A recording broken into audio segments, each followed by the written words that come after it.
Excelentíssimos amigos, sejam muito bem-vindos. Esse é o canal defesatecnica.com.br com Roberto Costa.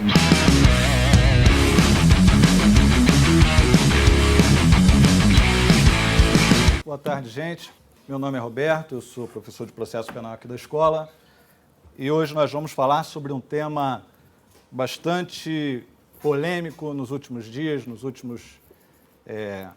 diante dos últimos acontecimentos, que são as provas ilícitas e as provas ilegítimas.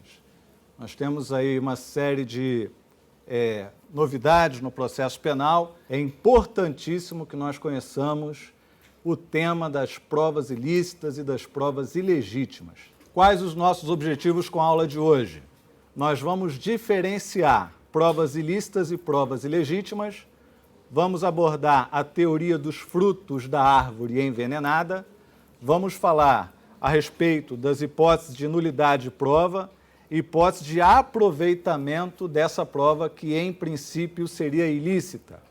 Vamos comentar o RE, o recurso extraordinário número 613 e 616, que foi aquele no qual o Supremo definiu a possibilidade de ingresso na residência, ainda que no período noturno, sem mandado judicial, e também o PL 4850 de 2016, uma das 10 medidas propostas pelo Ministério Público Federal, e resolver questões objetivas. Caso concreto: 2 praças da PM receberam uma denúncia anônima informando que Mévio estaria praticando tráfico ilícito de entorpecentes em sua residência, razão pela qual se dirigiram até o gabinete da juíza de direito da 2ª Vara da Comarca de Cachoeirinhas e relataram-lhe tais informações.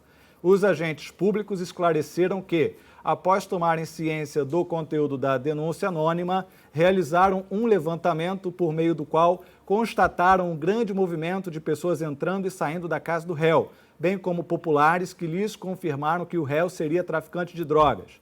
Diante disso, a douta magistrada monocrática proferiu decisão com base na notícia do crime de tráfico de drogas praticado por Mévio, estando presentes os requisitos para a providência cautelar do artigo 240, parágrafo 1º, a linha D do CPP, deferindo o pedido para determinar a busca e apreensão, ainda que sem qualquer requerimento formal, tampouco a prudente manifestação ministerial acerca de tal pedido.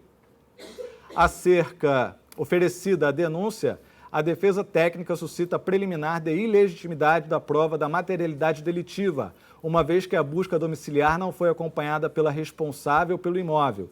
Alega também que, na atual disciplina legal, a autoridade policial deve representar ao juiz caso deseje proceder à busca domiciliar, expondo as razões da necessidade e conveniência da medida, com a necessária manifestação do Ministério Público como custos legis. Aduz que a diligência de busca e apreensão não está submissa ao alvedrio da autoridade policial ou judiciária, mas à observância da condição de legitimidade prevista no artigo 240 do CPP, ou seja, as fundadas razões, como tais consideradas aquelas externadas por meio da motivação concreta quanto à sua ocorrência e amparadas, se não em início de prova, ao menos indícios relativamente convincentes quanto à necessidade da medida. Além disso, afirma que a diligência proveniente apenas de denúncia anônima se afigura ilícita.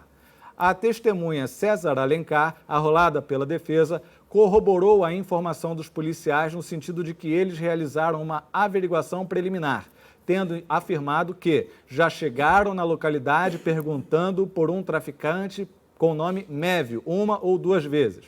Em contrarrazões, o MP sustenta a inexistência da prova ilegítima, já que não há qualquer exigência de acompanhamento integral da diligência por parte de moradores durante o cumprimento do mandado de busca e apreensão. Ressalta que, em se tratando de crimes permanentes, a atuação policial independe de obtenção de mandado de busca e apreensão. Quanto ao mérito do recurso, sustenta que as imputações restaram devidamente evidenciadas, não havendo que se cogitar de absolvição ou desclassificação das condutas. A denúncia foi julgada procedente para condenar Mévio, como incurso no artigo 33 caput da Lei 11.343, a pena total de 6 anos e 6 meses de reclusão, a ser cumprida em regime inicialmente fechado, 660 dias multa, considerando a natureza, crack e a quantidade de droga apreendida. Agiu bem o magistrado? É importante que a gente responda inicialmente, antes de poder fazer qualquer avanço, que a gente entenda o que está acontecendo aqui, o que esse caso concreto traz para a gente, qual é o problema. E essas são as perguntas básicas. Quem quer o quê, de quem e por quê? Então, nós temos uma ação penal pública incondicionada. Quem quer alguma coisa numa ação penal pública incondicionada? Obviamente que é o Ministério Público, ok? E aí, o que ele quer? Ele quer a condenação do Mévio às penas do artigo 33 da Lei 11.343. E de quem que ele quer? Ele quer isso na figura do Poder Judiciário. E por que ele quer? Porque provadas a autoria e materialidade por meio de busca e apreensão domiciliar, ok? Só que, contra essa pretensão do Ministério Público, há uma defesa formulada. E nós vamos agora aos fundamentos. Primeiramente, do Ministério Público pela condenação. Houve mandado judicial para a realização da busca e apreensão domiciliar. Nós vamos verificar que esse mandado de busca e apreensão, no caso concreto, e depois que vocês tiverem acesso ao julgado, ele foi expedido de uma maneira meio estranha. Por quê? Porque praças da Polícia Militar se dirigiram ao gabinete da magistrada e solicitaram a ela que fornecesse um mandado de busca e apreensão. Quando nós sabemos que a autoridade policial para esse tipo de procedimento é o delegado de polícia, não é o cabo, o sargento, o soldado da Polícia Militar que vai bater no seu gabinete, vai pedir um mandado de busca e apreensão. Isso depende de uma representação do delegado ou do Ministério Público para a realização da busca e apreensão. No caso concreto, como bem está relatado aí na Folha dos Senhores, foram 2 praças da PM. Então nós já temos aí uma certa ilegalidade, uma irregularidade na expedição desse mandado judicial, tá? De qualquer maneira, o crime é permanente, porque eles encontraram crack na residência do Mévio, de forma que, se o crime é permanente, o flagrante poderia ter sido realizado em qualquer momento, independentemente, inclusive, de hora, porque a Constituição permite que o ingresso na casa da pessoa seja feito em qualquer momento, no caso de flagrante delito, não é isso? Então, o crime é permanente. E a autoria e a materialidade delitiva restaram comprovadas. Por meio de quê? Desse mandado de busca e apreensão que foi cumprido na casa de Mévio. Por outro lado, pela absolvição, a defesa alega que a prova foi ilegítima porque ela não foi acompanhada pelo réu ou pela responsável pela residência, que no caso era a mãe do réu. E aí, como ela não pôde acompanhar a diligência, a defesa técnica está pleiteando pela sua ilegitimidade. E aí nós vamos entender qual seria, claro que vocês já sabem, mas vamos aprofundar, ou pelo menos tentar aprofundar um pouco, qual seria a diferença entre uma prova ilegítima e uma prova ilícita. E nesse ponto aqui, por não ter sido acompanhada pela pessoa que mora naquele local, a prova teria sido, então, ilegítima. Além disso, não houve manifestação do MP. E a manifestação do MP seria imprescindível, por quê? Porque vige no nosso país, ou pelo menos deveria viger, o sistema acusatório, não é? O Ministério Público é o titular da ação penal. E, por último, a diligência foi proveniente de denúncia anônima. E agora nós temos uma grande tensão, olhando para esses fundamentos, nós temos uma grande tensão. Por quê? Nós tivemos uma denúncia anônima, nós tivemos uma busca e apreensão com base no mandado judicial expedido de maneira um tanto quanto estranha, né, que foi cumprido e que logrou êxito em encontrar a substância ali na casa do réu, na casa do Mévio. Então, por um lado, nós temos o garantismo, né, falando, olha, não poderia ter sido feito desse jeito, porque desobedeceu às normas legais e também às constitucionais, a prova é ilícita, a prova é ilegítima, não pode ser assim. E, por outro lado, nós temos o pensamento um pouco mais punitivista, ou predominantemente punitivista, no sentido de um utilitarismo. Ora, afinal de contas, se foi encontrada a substância na casa dele e ele realmente era traficante, deve-se, então, mitigar as suas garantias constitucionais, porque comprovadamente ele é traficante de drogas e, como traficante de drogas, merece o rigor da lei. Então, nós temos aí dois pensamentos antagônicos que disputam a decisão do magistrado. Por um lado, um pensamento mais garantista e, do outro, um pensamento mais punitivista. Voltando no caso concreto, eu gostaria que vocês marcassem aí, sublinhassem no caso concreto de vocês, o seguinte: necessária manifestação do Ministério Público. Quando nós falamos em necessária manifestação do Ministério Público, nós estamos falando de quê? Do sistema acusatório. Nulla pena sine crimine, nullum crimen sine lege, nulla lex sine necessitate, nulla necessitate sine iuria, nulla iuria sine accusatione, nulla actio sine culpa, nulla culpa sine iudicium, nullo iudicium sine accusatione, nulla accusatio sine approbatione e nulla probatio sine defensione. Onde nós estamos nessa cadeia do garantismo penal? Em qual dessas linhas nós estamos hoje estudando provas ilícitas e provas ilegítimas? Nós estamos na linha de número 10. Nulla probatio sine defensione. Ou seja, não existe prova sem defesa. Ou seja, se você está pretendendo produzir essa prova, o primeiro passo para que ela seja válida é que ela esteja submetida ao contraditório, ok? Justamente porque o sistema acusatório, ele não pode ser exercido se não houver contraditório, se não houver ampla defesa. Nós não estamos diante de um sistema inquisitivo, estamos diante de um sistema que se diz acusatório. E para que as provas no processo penal possam ter o mínimo de validade, é preciso que elas estejam submetidas à defesa. Sem defesa, você não tem provas. Estamos na última linha do garantismo. Olha até onde nós precisamos caminhar para que nós possamos atingir a pena, que só existe se houver crime, que só existe se houver lei, que só existe se houver necessidade, só existe se houver injúria, só existe se houver ação, só existe se houver culpa, só existe se houver processo, só existe se houver acusação, só existe se houver prova, só existe se houver defesa. Esse mantra deveria estar na mente de todo estudante de direito. E a prova e a defesa são a base do garantismo penal. Então, se nós violamos a prova ilícita e admitimos a prova ilícita dentro do ordenamento jurídico no processo penal brasileiro, nós estamos jogando o garantismo penal às traças. Estamos jogando o garantismo penal na lata do lixo. Mas o garantismo penal não quer dizer que nós não vamos punir. O garantismo penal não quer dizer que nós não vamos processar ninguém, que os criminosos vão ficar soltos, que a impunidade vai reinar. Não. Por quê? Se houver defesa, a prova é válida. Se a prova é válida, a acusação é válida. Se a acusação é válida, o processo é válido. E aí você vai subindo. Até a validade de quê? Da pena. Então, o garantismo penal, ele diz, nulla a pena sine crime. Mas e se houver crime? A pena é válida. Então, o garantismo penal não prega a inexistência da punição, não prega a impunidade. O garantismo penal prega que a pena ela deve ser estritamente quando houver crime diante desses pressupostos. De modo que, válidos os pressupostos, válida a pena. Então, se a pena é válida pelo garantismo penal, é pelo garantismo que nós devemos lutar para que as penas aplicadas sejam, então, válidas e não sejam penas inválidas.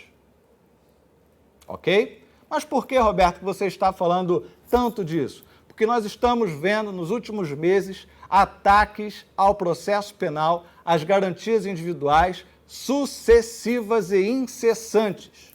E nós muitas vezes estamos fechando os olhos porque pensamos que essas garantias não são para nós, ou, pelo menos, que essas garantias sempre irão nos acudir e que em nenhum momento nós precisaremos nos valer delas, que em nenhum momento nós seremos injustiçados por alguma arbitrariedade. Mas no momento em que a arbitrariedade bater a nossa porta, nós precisaremos dessas garantias processuais e dessas garantias penais. Ok? Então é bom que nós nos alertemos para as violências que o processo penal está sofrendo ultimamente. Sistema acusatório. Eu não vou entrar nem pela Constituição. Eu vou falar só do CPP, porque o nosso objetivo aqui, apesar de também ser uma defesa do sistema penal acusatório, do sistema garantista, é o nosso objetivo aqui, prepará-los para a prova da magistratura. Então, por conta da preparação para a prova da magistratura, embora o que eu esteja falando seja mais adequado para a segunda fase, eu trouxe aqui os artigos que caem com muita intensidade na primeira fase. Então, são esses aqui que eu trouxe para vocês. Mas o sistema acusatório também está na Constituição, óbvio que está. Mas eu estou trazendo aqui os mais relevantes dentro do Código de Processo Penal. CPP, artigo 155 caput. Veja só, o juiz não pode, ele vai apreciar livremente a prova e não pode fundamentar a sua decisão exclusivamente nas provas feitas nas investigações preliminares, não é isso? Não pode. Mas veja que esse artigo, ele sofre severas críticas da doutrina porque ele fala exclusivamente. Então, a pergunta que eu lhes faço, o juiz pode fazer uso da prova colhida em sede de inquérito para a condenação do réu? Pode. Ele só não pode fundamentar a acusação exclusivamente nessa prova.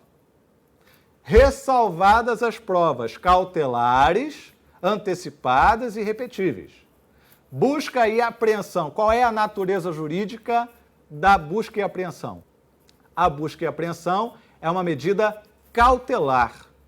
Se vocês forem observar as hipóteses em que cabível a busca e apreensão no artigo 240 do CPP, você vai ver que diversas daquelas hipóteses são cautelares. Então, a natureza jurídica da busca e apreensão é cautelar. Logo, se a busca e apreensão é uma medida cautelar, o juiz pode fundamentar a sua sentença condenatória exclusivamente em uma busca e apreensão realizada em sede de inquérito, porque aí está escrito ressalvadas as provas cautelares. Poderia?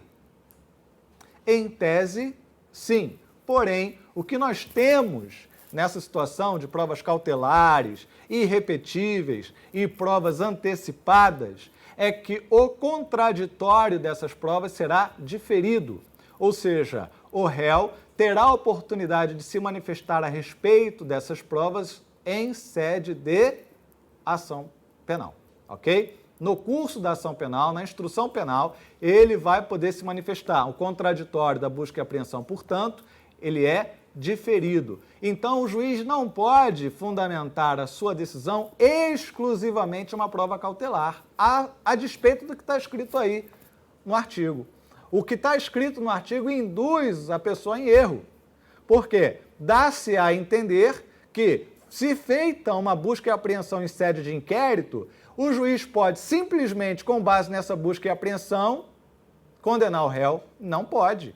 Por quê? Porque ao réu deve ser oportunizado o contraditório, ainda que diferido. E só para a gente não deixar passar, provas irrepetíveis e provas antecipadas.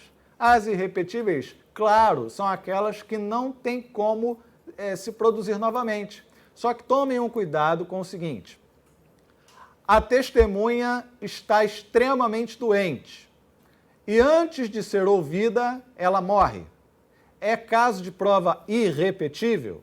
Há decisão nos dois sentidos. Tá? Tecnicamente, não. Tecnicamente, a testemunha que morre não constitui prova irrepetível. Por quê? Toda prova testemunhal é repetível ou irrepetível? Toda prova testemunhal é repetível. Ah, Roberto, mas ela morreu, então essa prova deveria ter sido o quê? Antecipada. Então, quando a testemunha morre, não estamos diante de prova irrepetível. Estamos diante de prova que deveria ter sido o quê? Antecipada. Então, vamos imaginar o seguinte: a testemunha depõe em sede de inquérito. Testemunha depôs em sede de inquérito. O juiz pode se fundamentar nessa testemunha para condenação? Não. Por quê? Porque ele não pode se fundamentar exclusivamente em provas produzidas em sede de inquérito. A não ser se essa prova for o quê? Cautelar, irrepetível ou antecipada.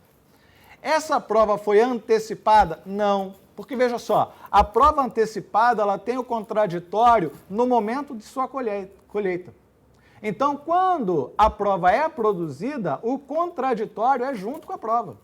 Então, o juiz autoriza a produção antecipada da prova, a testemunha é ouvida, o réu, no caso, se não for réu aí, o indiciado, né, também vai poder se manifestar. Então, há o contraditório no momento da produção da prova. Agora, a testemunha foi ouvida em sede de inquérito. Ela vai ter que ser ouvida de novo na ação, na instrução penal? Óbvio que sim, porque agora ela vai ser submetida ao contraditório. Mas ela morreu. É prova irrepetível? Não. Então, não pode ser utilizada aquela testemunha para condenação. Porém, vocês vão encontrar na jurisprudência entendimento de que essa seria sim uma prova irrepetível. E como sendo prova irrepetível, poderia dar aso a uma condenação. Entenderam? Então é mais favorável à acusação entender que o depoimento de uma pessoa próximo da morte é irrepetível e é um posicionamento mais favorável à defesa o entendimento de que a prova testemunhal de uma pessoa prestes a falecer deveria ter sido prova antecipada, porque ela não é irrepetível. Agora eu convido os senhores a refletir. Prova testemunhal, em regra, é repetível ou é irrepetível? É repetível. Quem falou diante do delegado, fala diante do juiz. Agora, se ela estava quase morrendo, deveria ter sido o quê? Antecipada. Não se trata, então, de prova irrepetível. Muito bem. Além do 155 caput, vamos a 156 caput 1, incisos 1 e 2. A prova da alegação incumbirá quem a fizer, sendo, porém, facultado ao juiz de ofício ordenar, e olha que interessante esse ordenar, mesmo antes de iniciada a ação penal, a produção antecipada de provas, consideradas urgentes e relevantes, observando a necessidade, adequação e proporcionalidade da medida. Determinar, no curso da instrução, ou antes de proferir sentença, a realização de diligências para dirimir dúvida sobre ponto relevante. E aí nós temos exatamente o caso que eu estava falando para vocês. O que o juiz pode fazer diante de uma pessoa que é testemunha em uma ação penal ou no inquérito, não é? Nós estamos ainda no inquérito. Uma pessoa que é testemunha em um inquérito e está gravemente enferma com o diagnóstico, o prognóstico, melhor dizendo, terrível, que vai vir a óbito nas próximas semanas. O juiz pode, então, olha, segundo o inciso 1, inciso 1º do 156, ordenar mesmo antes de iniciada a ação penal. Por que é mesmo antes de iniciada a ação penal, gente? Porque no inquérito não há contraditório, no inquérito não há ampla defesa. Então, por isso é que o juiz vai ordenar antes da ação penal, ou seja, no inquérito, a produção antecipada de provas. Por quê? Porque nesse momento aquela pessoa gravemente enferma, prestes a vir a óbito, vai ser ouvida e o seu contraditório vai ser executado, vai ser realizado ali diante do réu. Inciso 2º, determinar agora no curso da instrução ou antes de proferir sentença, ou seja, em qualquer momento até a sentença, a realização de diligências para dirimir dúvidas sobre ponto relevante. Gente, esse 2 aí é extremamente criticado pela doutrina. Por qual razão? No Brasil, vigia, né, que eu acho que não está vigiando mais, o princípio da presunção da inocência, né, que dizia o que esse princípio? Que na dúvida deve o magistrado julgar a favor de quem? Da sociedade ou do réu? Em tese do réu. Não é verdade? Diz isso. O princípio da presunção da inocência tem como decorrência lógica o princípio do indúbio pro réu.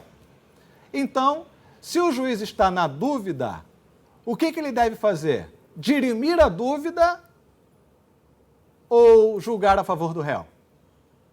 Eu não conheço o princípio do indúbio dirimia. Eu não conheço esse princípio. Alguém conhece? Indúbio esclarece-te. Indúbio investiga-te. Indúbio pro réu e acabou. Indúbio pro réu. Quem tem a atribuição de esclarecer a dúvida, de convencer o magistrado? É o Ministério Público. Se o Ministério Público, em sua acusação, deixou dúvida na cabeça do magistrado, o que deve ele fazer? Absolver o réu. Contudo, nosso sistema acusatório não é puro. Então, quando lhe perguntarem numa segunda fase, na primeira fase não, na primeira fase você vai responder de acordo com a lei. E a lei diz que ao magistrado é possível determinar a realização de diligências para esclarecer dúvidas sobre ponto relevante. Mas na segunda fase você pode argumentar que o nosso sistema, então, não é um sistema acusatório puro, porque existem ainda reminiscências de um sistema inquisitivo, onde o magistrado pode, em dúvida, promover a realização de diligências para esclarecer fatos sobre ponto relevante, ok? É importante ter esse artigo em mente, porque cai em prova. Cai na primeira fase. E nós vamos resolver questões aqui que têm a literalidade desse artigo, ok? É bom tê-lo em mente. Agora, estou falando do inquérito e nós tivemos uma alteração importantíssima em 2016, que foi a Lei 13.245. Diz a lei que alterou o Estatuto da Advocacia, que ao advogado é permitido assistir a seus clientes investigados durante a apuração de infrações, sob pena de quê? Nulidade absoluta.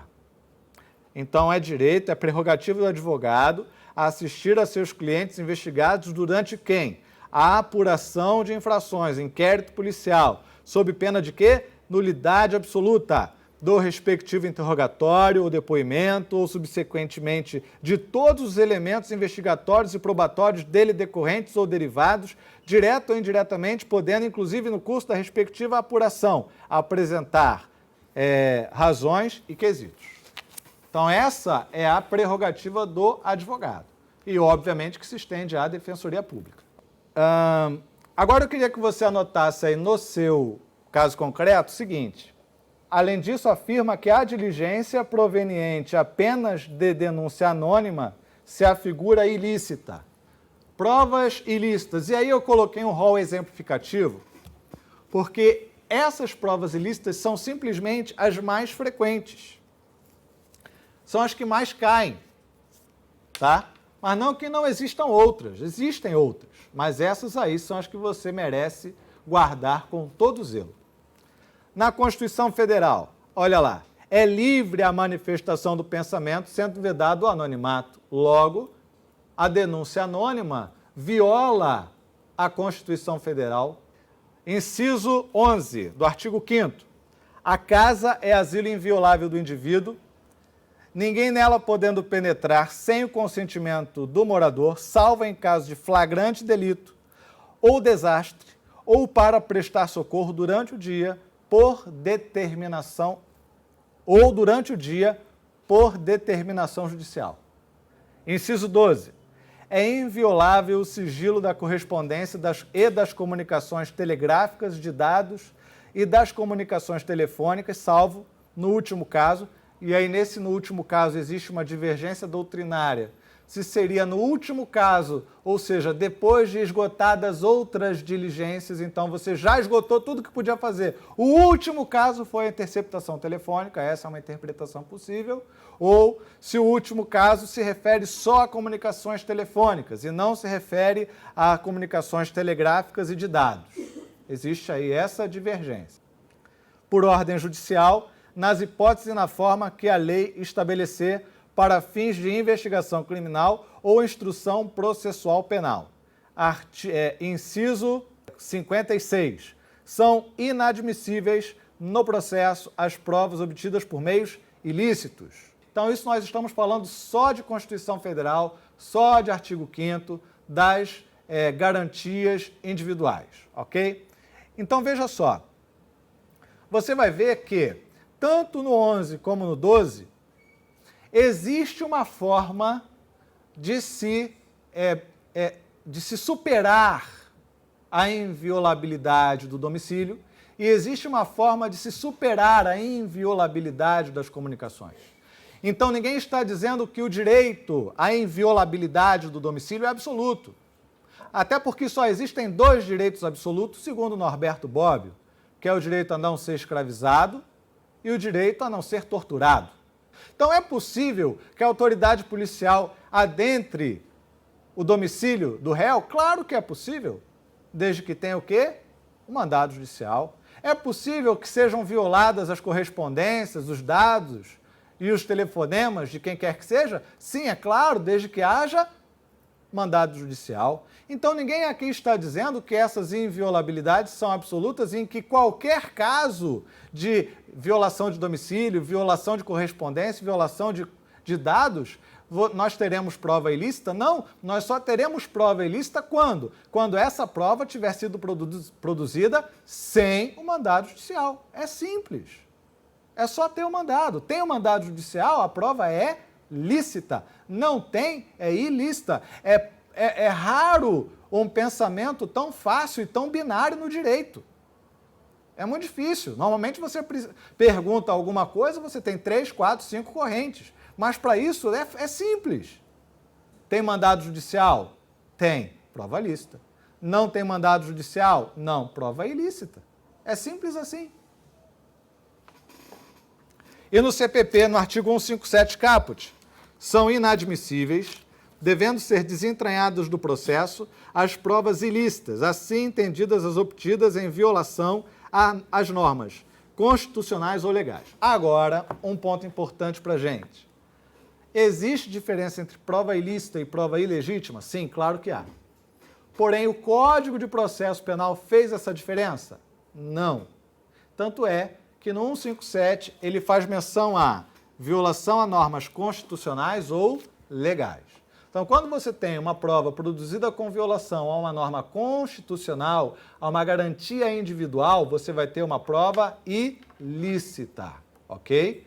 E quando você tiver uma prova produzida em violação às garantias, ao devido processo legal infraconstitucional, você vai ter o quê? Uma prova ilegítima. Mas o nosso Código de Processo Penal não fez essa diferenciação.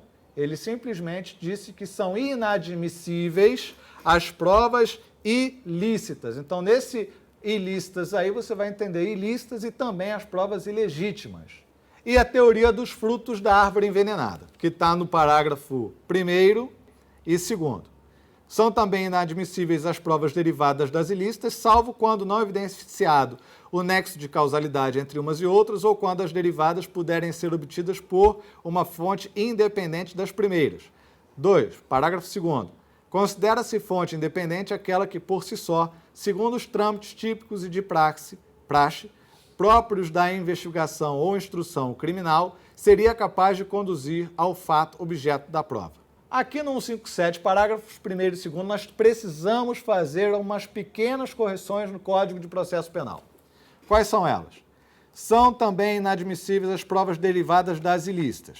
Então, nós temos aí a teoria dos frutos da árvore envenenada, salvo quando não evidenciado o nexo de causalidade entre umas e outras. Se não há nexo de causalidade entre umas e outras, ela não é derivada.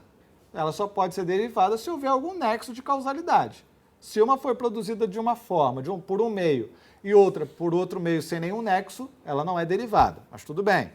E quando as derivadas puderem ser obtidas por uma fonte independente. Agora, no parágrafo 2º, nós temos algo que não reflete a fonte independente. E ele fala, considera-se fonte independente. Não, não é isso, está errado, o legislador errou aí. Aquela que por si só, segundo os trâmites típicos e de praxe próprios da investigação ou instrução criminal, seria capaz de conduzir ao fato objeto da prova. O que quer dizer isso? Fonte independente, digamos, eu tenho duas formas de obter aquela prova. A primeira é por prova testemunhal. E aquela prova testemunhal eu obtive mediante o depoimento da prisão, depoimento do conduzido em sua prisão em flagrante.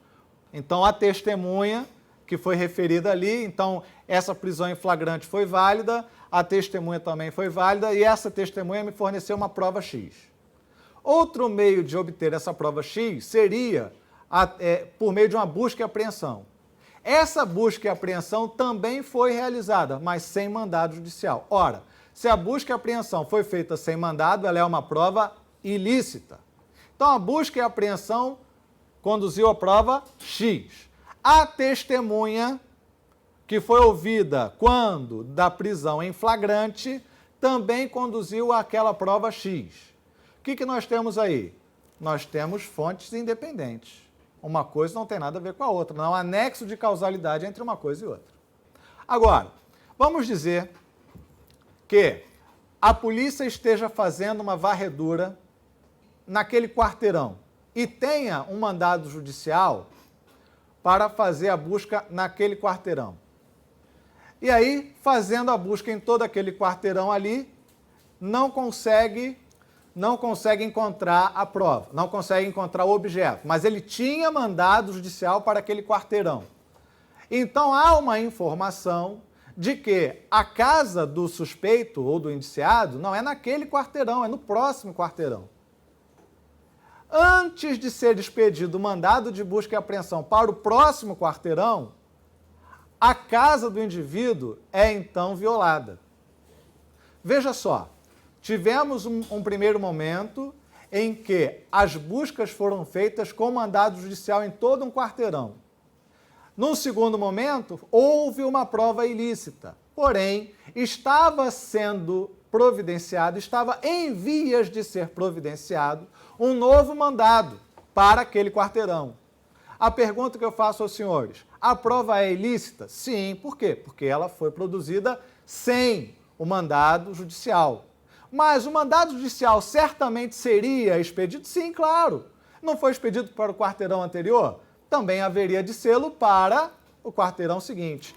Essa é a teoria da descoberta inevitável. Inevitavelmente, aquela prova seria descoberta. Ok? E é isso que o parágrafo 2º diz. Considera-se fonte independente? Não, isso aí não é fonte independente. Considera-se descoberta inevitável aquela que, por si só, segundo os trâmites típicos e de praxe próprios da investigação ou instrução criminal, seria capaz de conduzir ao fato objeto da prova, ok? Então, o legislador aí se confundiu, botou fonte independente como sendo uma coisa e acabou não dizendo que seria, então, a descoberta inevitável. O que está escrito aí, o que está descrito aí, não é fonte independente, o que está escrito aí é descoberta inevitável. Em prova de primeira fase, você vai dizer o quê? Que isso daí é fonte independente. Na segunda fase, você discute, ok? Que o legislador se equivocou quanto aos institutos. E essa prova, ela tem que ser inutilizada. É o parágrafo 3º, ó. Preclusa a decisão de desentranhamento da prova declarada inadmissível, esta será inutilizada por decisão judicial, facultado às partes a acompanhar o incidente. Por que tem que ser destruída, gente? Porque se essa prova ficar nos autos, ela poderá ser, então, valorada, poderá ser considerada para efeitos de condenação. Então, não só essa prova tem que ser declarada ilícita, como essa prova também tem que ser o quê? Desentranhada dos autos e é facultado à parte acompanhar o incidente de destruição. Tenho isso em mente porque isso cai em prova. Voltamos ao caso concreto, eu queria que vocês agora marcassem aí, olha, condição de legitimidade previsto no artigo 240 do CPP. O que diz o 240 do CPP? Vamos lá. A busca será domiciliar ou pessoal. Parágrafo 1º. Proceder-se-á a busca domiciliar quando fundadas razões a autorizarem. É isso daí. Fundadas razões. E agora, a gente vai entrar numa diferença das provas, que são as provas nominadas e inominadas. O que são as provas nominadas e inominadas? Essas provas nominadas e inominadas, elas se diferem das provas típicas e provas atípicas. Qual seria a diferença entre uma prova nominada e uma prova típica, uma prova inominada e uma prova atípica? É simples. A prova nominada é aquela cujo nome em iuris está no código. Busca e apreensão, prova nominada. Prova que não tem o nome no código, prova inominada. Não dá nem para dar o nome da prova, porque ela já é o quê? Inominada. Então não tenho como dar nome para essa prova, mas ela está prevista no código. Prova típica é aquela cujo procedimento está no código. Então você vai ver, por exemplo, que a prova testemunhal é uma prova típica. Você tem todo ali um rito para observar. Então, prova típica é aquela cuja produção está detalhadamente descrita no Código de Processo Penal, e prova típica é aquela cuja produção não está explicitamente definida como será feita. Prova anômala e prova irritual. O que é a prova anômala? Prova anômala é aquela que é produzida, é aquela que deveria ter sido produzida para um fim e não é produzida para aquele fim. Por exemplo, o juiz deixa de expedir a carta precatória, ele não expede a carta precatória e pede ou determina ou manda que o oficial de justiça entre em contato com a vítima por telefone ou com a testemunha por telefone. Eu pergunto aos senhores, é por telefone que se entra em contato com a vítima ou é por meio de carta precatória? Carta precatória. Então, se o juiz determina ao oficial de justiça que ele proceda a um telefonema, essa prova é anômala. E a prova irritual? É a prova que não obedece o rito previsto no Código de Processo Penal. Essa é a nossa prova o quê? Ilegítima. As duas, né? São provas ilegítimas, porque elas não observaram a formalidade do Código de Processo Penal. Prova crítica também é a chamada prova, a prova pericial, ok? Nós temos aí autores que falam a respeito de outras provas críticas, como sendo, por exemplo, os indícios, mas são minoritários. A doutrina majoritária entende a prova crítica como sendo a prova pericial. E a prova fora da terra é aquela prova que não é produzida na comarca ali, na seção judiciária em que atua, em que o processo está em trâmite, ok? Prova fora da terra, cartas rogatórias e cartas precatórias. Provas nominadas, falamos da busca e apreensão, e agora vamos às outras provas nominadas. E eu vou passar somente para aquelas que a gente encontra mais frequentemente nas provas de magistratura, tá? Artigo 158, exame do corpo de delito, diz assim o artigo 158, quando a infração deixar vestígios, será indispensável o exame do corpo de delito direto ou indireto, não podendo supri-lo a confissão do acusado. Qual é o sistema de provas que vige no processo penal brasileiro? Nós temos 3 sistemas. Sistema da livre convicção, sistema da persuasão racional e da prova tarifada. Qual é o que prepondera, digamos assim, no processo penal brasileiro? Qual é o preponderante? Do livre convencimento motivado, né? O juiz tem que fundamentar as suas decisões. Porém, existem resquícios de prova tarifada no nosso sistema.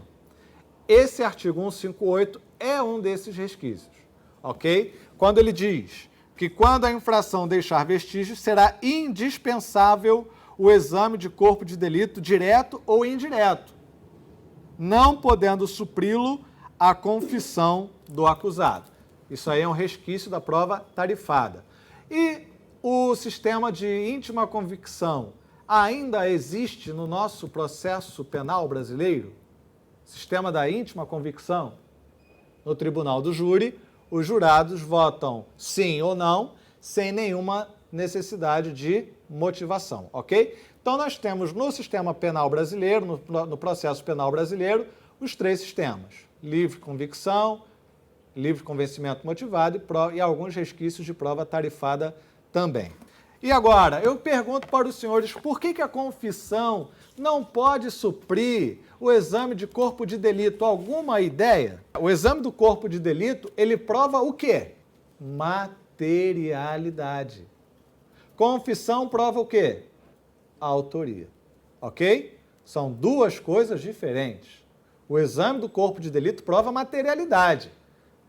A confissão prova a autoria. Então, você não pode suprir um exame que é para comprovação da materialidade com o instituto que é para autoria.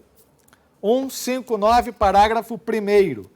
Na falta de perito oficial, o exame será realizado por 2 pessoas idôneas, portadoras de diploma de curso superior, preferencialmente na área específica, dentre as que tiverem habilitação técnica relacionada com a natureza do exame.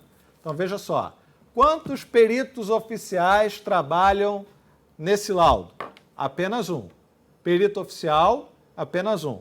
Mas se não houver perito oficial, gente, quantas pessoas devem assinar esse laudo na falta do perito oficial? 2 pessoas idôneas. Aí eu pergunto, não foi o laudo pericial assinado por 2 pessoas, foi o laudo pericial assinado apenas por uma pessoa. Esse laudo pericial é prova ilícita? Não, é prova o quê? Ilegítima. Pas de nullité sanguief. Pessoa, então, cometeu, ou não cometeu crime nenhum, mas foi feito um laudo de corpo de delito, um exame de corpo de delito, não havia um perito oficial, foi designado, então, um perito ad hoc, uma pessoa idônea. Vamos dizer que essa pessoa, e aqui o artigo é bem claro, no parágrafo, na falta de perito oficial, o exame será realizado por 2 pessoas idôneas, portadora de diploma de curso superior. Agora, veja só, é portadora de diploma de curso superior, não é? Logística, é curso superior? Logística, é curso superior? É. Eu tenho um cunhado que fez logística, é curso superior. Preferencialmente na área específica. Então, logística serve? Serve. Dentre as que tiverem habilitação técnica relacionada com a natureza do exame. Então, preferencialmente. Então, no lugar lá não tem médico. Não tem médico. E aí a pessoa levou lá um formado em logística para fazer o exame de corpo de delito. A pessoa é formada em logística. Pode ser perito? Pode. Porque o Código de Processo Penal diz o quê? Concurso superior. Logística é curso superior? É. Mas o Código Penal diz preferencialmente na área. Mas é preferencialmente. Se não der para ser, pode ser de outra área? Pode. Porque é o quê? Preferencialmente. Aí a pessoa vai, sofre lesões corporais e vai para o profissional em logística fazer o laudo. E aí um perito formado em logística faz o laudo pericial lá das feridas. E diz que aquilo ali causou a inabilitação permanente, lesão corporal de natureza grave. Eu pergunto ao senhor se é prova ilegítima? Não, Roberto, mas olha só, não foram 2 formados em logística, 2 formados no mesmo ano, na mesma faculdade em logística, assinaram o laudo dizendo que aquelas lesões ali causaram inabilitação para as funções habituais, enfim, qualquer coisa. 2 formados em logística. A pessoa que está sendo julgada, que está sendo processada por este crime, pode sim surgir contra essa perícia? Em tese sim, né? Em tese sim. Mas ela foi feita por 2 peritos com nível superior. Mas acontece que é o seguinte, pas de nullité sanguief diz que você deve demonstrar o prejuízo. Precisa demonstrar prejuízo? 2 peritos formados em logística assinaram um laudo médico, um exame, exame de corpo de delito, que deveria ter sido assinado por um médico. Não há um prejuízo presumido nisso? Bom, a mim parece que sim. A mim parece que sim. Porém, não se declara nulidade se não houver prejuízo. Nós vamos ver mais à frente casos em que isso é verdade. Eu também não sou tão avesso ao pas de nullité, não. Existem casos que realmente não há o que se discutir. Porém, está virando regra. Em toda decisão judicial você tem isso. 162. A autópsia será feita pelo menos 6 horas depois do óbito, salvo se os peritos, pela evidência dos sinais de morte, julgarem que possa ser feita antes daquele prazo, o que declararão no auto. Parágrafo único. Nos casos de morte violenta, bastará o simples exame externo do cadáver, quando não houver infração penal que apurar, ou quando as lesões externas permitirem precisar a causa da morte e não houver necessidade de exame interno para verificação de alguma circunstância relevante. O que nós precisamos extrair desse artigo aqui? Primeira coisa, que se a morte for evidente, que tipo de morte é evidente? Decapitação. O corpo está decapitado. Por que tem que esperar 6 horas? Porque alguns sinais da morte enganam, tá? Então, você só tem sinais que garantem a morte depois de 6 horas do óbito, ok? Você começa a ter ali os sinais, as manchas cadavéricas, o rigor mortis, né? Começa aqui no maxilar, fica duro, né? Vai descendo, o rigor mortis, depois esse enrijecimento perde o seu lugar e o corpo volta a ficar maleável, enfim. Mas aí estamos falando de medicina legal. 6 horas depois do óbito é que os peritos devem fazer o exame. Se o exame foi feito, então, antes desse prazo, é prova o quê? Ilegítima. A menos que a morte seja evidente. Que tipo de morte é evidente? Decapitação. Agora, veja só, nos casos de morte violenta, e decapitação é uma, bastará o simples exame externo do cadáver. É óbvio, né? O perito olhou por fora, já viu que está morto mesmo. Quando não houver infração penal que apurar, ou seja, tem alguma outra infração penal a ser apurada? Sim, então o exame externo não é suficiente. Ok, pessoal? Precisamos ter em mente, no caso de exame cadavérico, essas informações. Primeiro, 6 horas. Mas essas 6 horas podem ser afastadas em que hipótese? Morte evidente. Exemplo, decapitação. Nos casos de morte violenta, precisa fazer um exame profundo, um exame detalhado daquele cadáver? Não. Por quê? Porque a morte já está ali sendo evidenciada, morte violenta. A menos que exista algum crime a ser apurado, envenenamento, outro tipo de crime que aquela violência praticada contra a pessoa em vida ou já depois de morta pretende ocultar. Então, eventualmente, aquela pessoa pode ter sido estuprada, eventualmente aquela pessoa pode ter sido torturada. Então, se o legista simplesmente se conforma com o exame externo do cadáver, ele vai deixar passar os crimes que foram cometidos antes do óbito. Então, informações importantes a respeito do laudo de exame cadavérico. Agora, 182.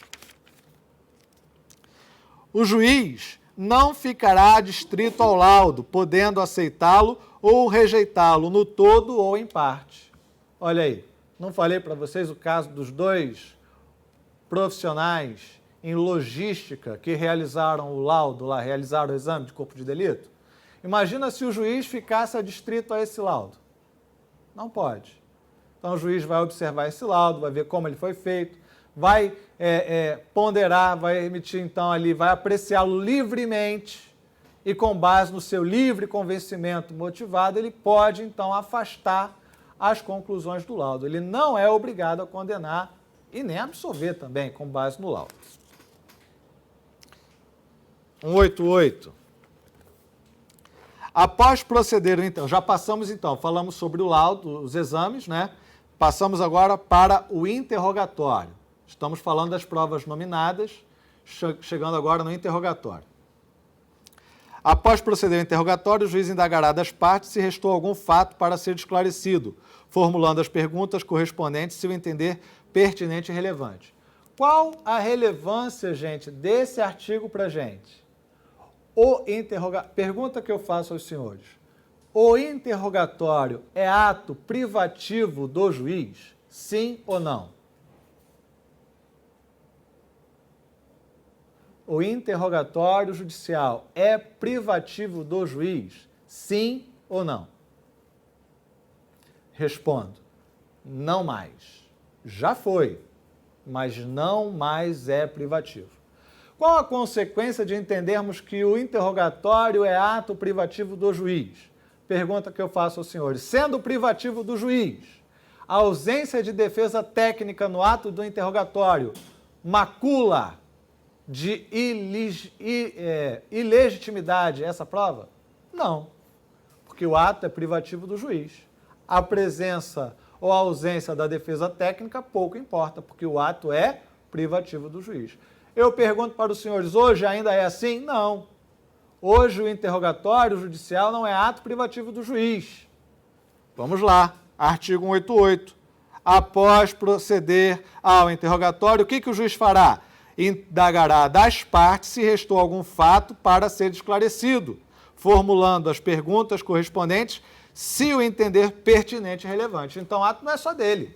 O ato também é das partes. Ausente a defesa técnica, o interrogatório estará aivado de ilegitimidade.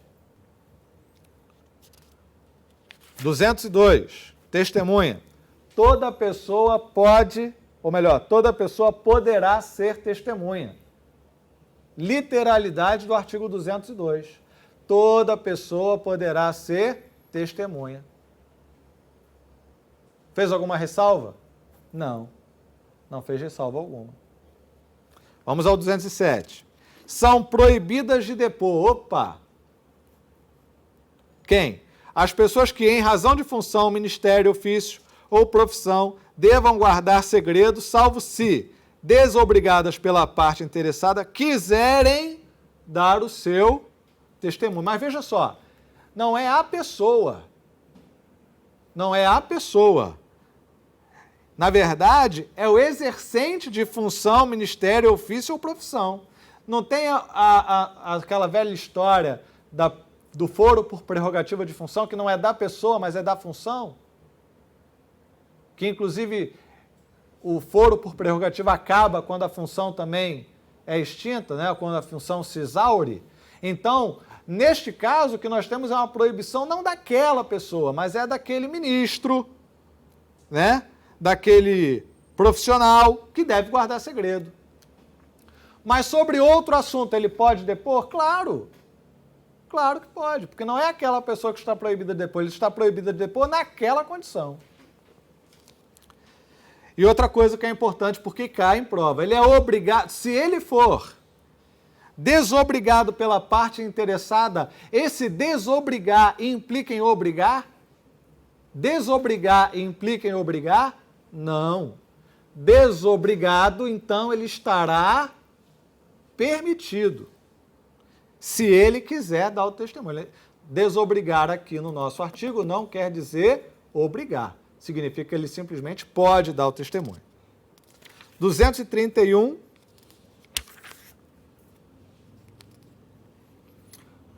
Documento. Salvo os casos expressos em lei, as partes poderão apresentar documentos em qualquer fase do processo. 232. Consideram-se documentos quaisquer escritos, instrumentos ou papéis, públicos ou particulares. E aqui eu vou abrir um parênteses para os senhores, já falei ali da fita do vídeo, né? Que é considerado documento. E também o seguinte, prova emprestada. Qual a natureza da prova emprestada? Você vai encontrar doutrinadores dizendo que a prova emprestada conserva a sua natureza.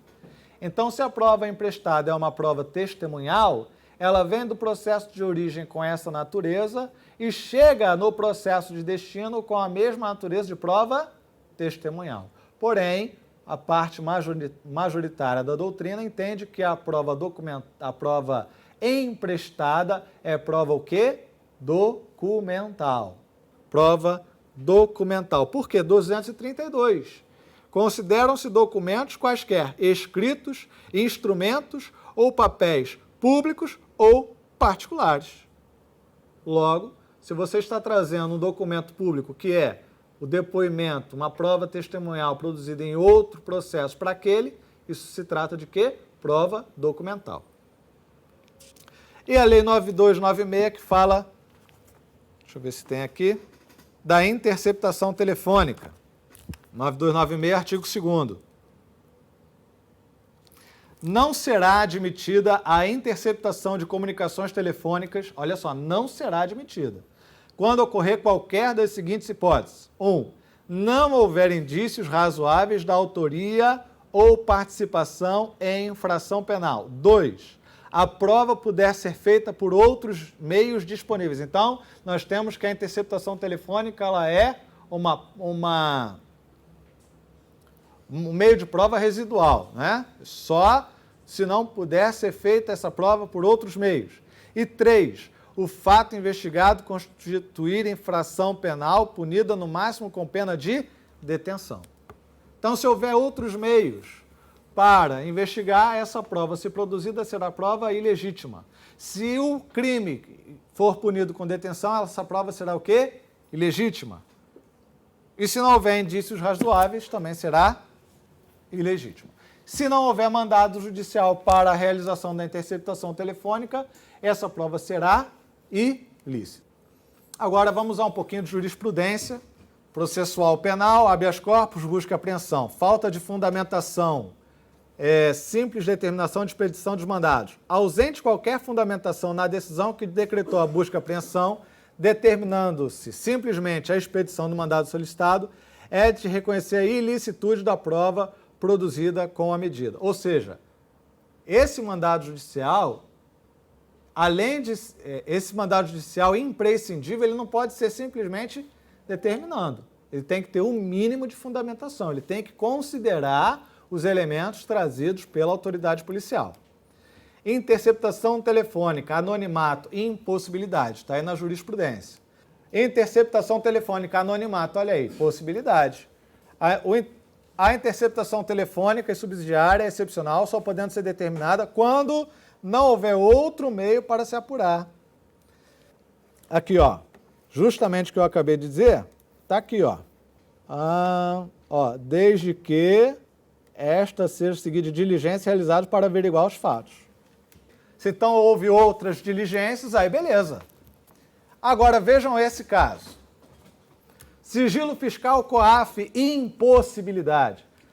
Representação da quebra de sigilo fiscal por parte da autoridade policial, com base em quê, gente? Olha só. Unicamente no relatório de inteligência financeira encaminhado pelo Conselho de Controle de Atividades Financeiras COAF, representação policial que reconhece que a simples atipicidade de movimentação financeira não caracteriza crime. Não se admite quebra do sigilo bancário, fiscal e de dados telefônicos, medida excepcional, como regra, ou seja, como a origem propriamente dita das investigações. Não precedeu a investigação policial de nenhuma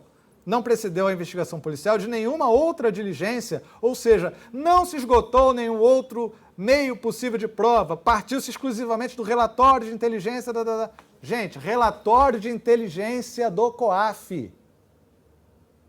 Isso é denúncia anônima?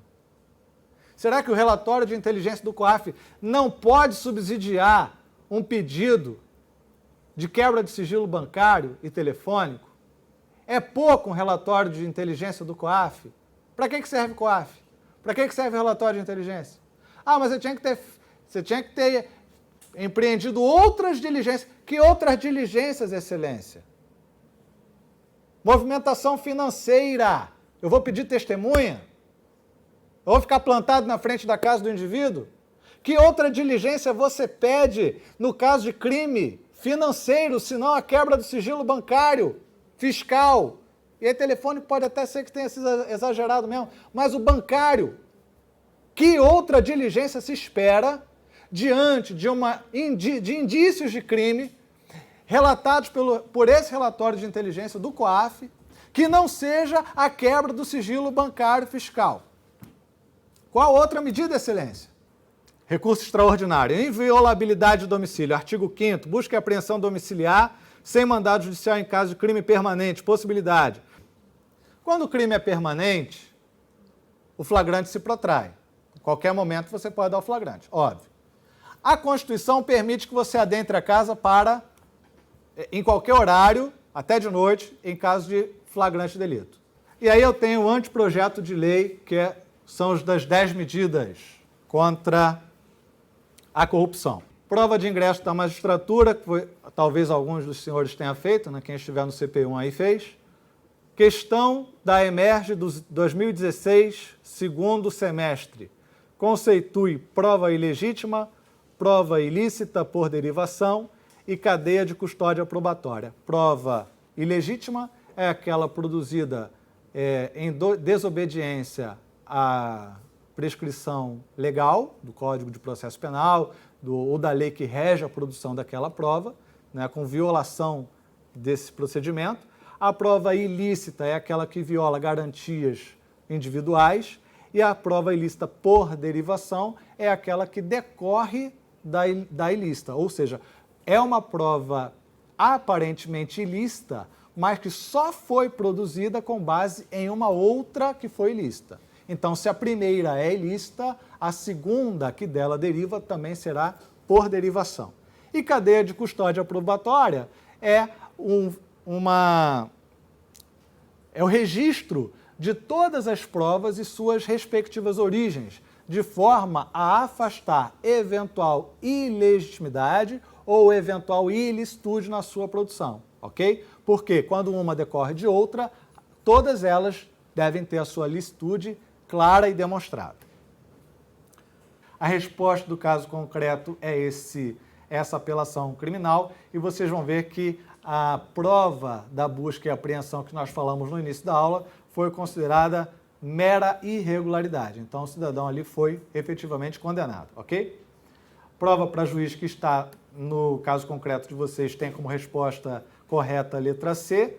É praticamente unânime na doutrina e na jurisprudência pátrias o entendimento que não admite a utilização no processo penal de prova favorável ao acusado se colhida com infringência a direitos fundamentais seus ou de terceiros. É para marcar a assertiva falsa, tá? Por isso que a assertiva a ser marcada é a C. E a última, a teoria dos frutos da árvore envenenada está positivada em nossa legislação infraconstitucional. Está no artigo 157 do CPP. Bom, gente, mais uma vez, muito obrigado. Quem não conseguiu tirar foto do QR Code está aí. Desculpem avançar um pouco e até a próxima, se Deus quiser.